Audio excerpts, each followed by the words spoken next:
एकोनपञ्चाशत् सर्गः रावणप्रभावदर्शनम्। ततः स कर्मणा तस्य विस्मितो भीमविक्रमः हनुमान् रोषतां राक्षो रक्षोऽधिपमवैक्षत विराजमानं महार्हेण काञ्चनेन विराजिता मुक्तजालावृतेन तं मकुटेन महाद्युतिं वज्रसंयोगसंयुक्तैर्महार्हमणिविग्रहैः हेमैराभरणैश्चित्रैर्मनसेव प्रकल्पितैः महार्हक्षौमसंवीतं रक्तचन्दनरूषितं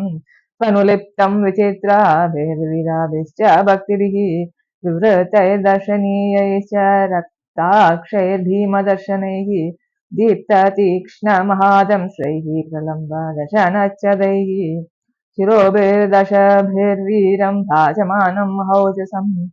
नानाव्यालसमाकीर्णैः शिखरैरिव मन्दरम्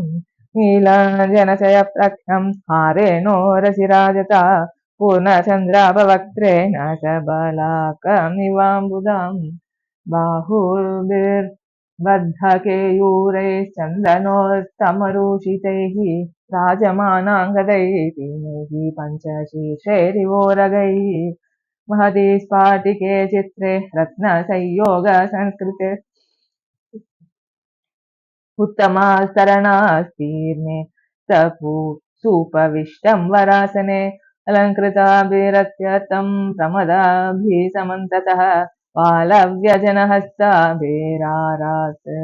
समुपसेवितं दुर्धरेण प्रहस्तेन महापार्श्वेन रक्षसा मन्त्रिभिर्मन्त्रतत्त्वज्ञैर्निकुम्भेन च मन्त्रिणा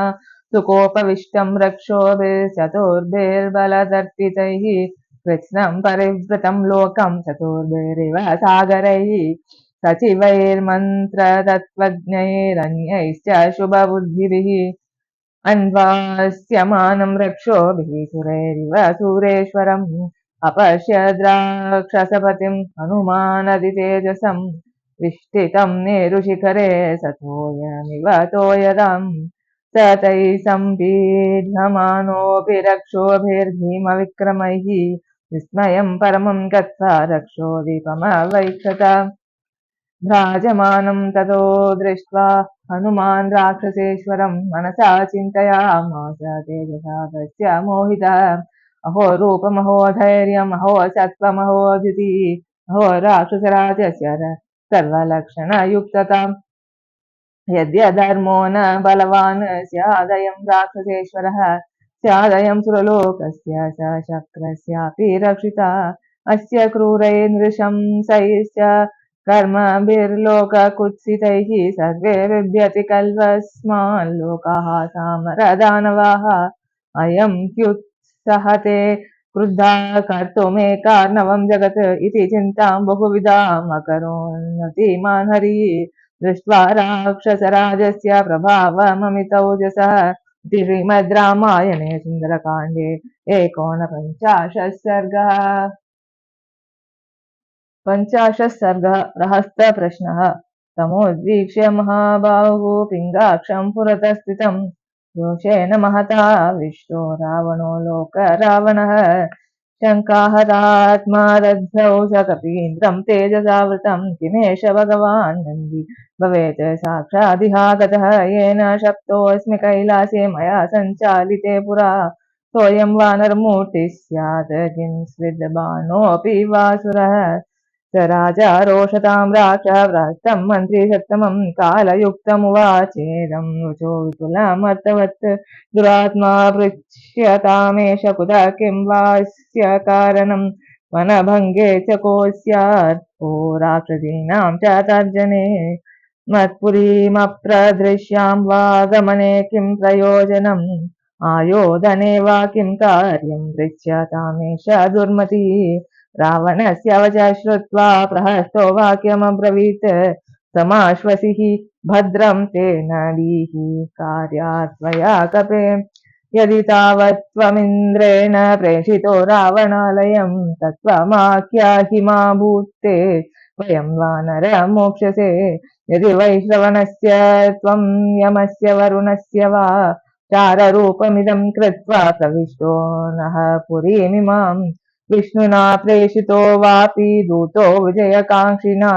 न हि ते वानरं तेजो रूपमात्रं तु वानरं तत्त्वतः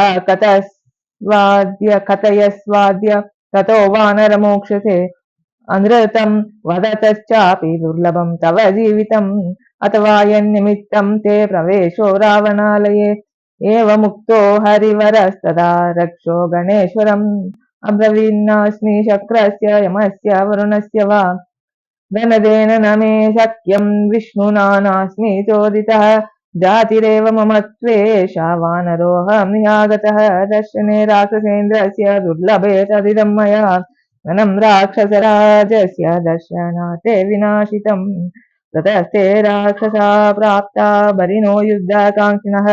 रक्षणार्थं सुदेहस्य प्रतियुद्धामयारणे अस्त्रपाशैर्न शक्योऽहं बद्धुं देवासुरैरपि पिता महादेववरो ममाप्येषोऽभ्युपागतः राजानं द्रष्टुकामेन मया अस्त्रमनुवर्तितं विमुक्तो ह्यहम् अस्त्रेण राक्षसैस्त्वभिपीडितः केनचित् राजकार्येण सम्प्राप्तोऽस्मि तवान्तिकम् दूतोऽहमिति विज्ञेयो राघवस्यामि तौजसः श्रूयतां चापि वचनं मम पथ्यमिदं प्रभो इति श्रीमद् रामायणे सुन्दरकाण्डे 50 सर्गः।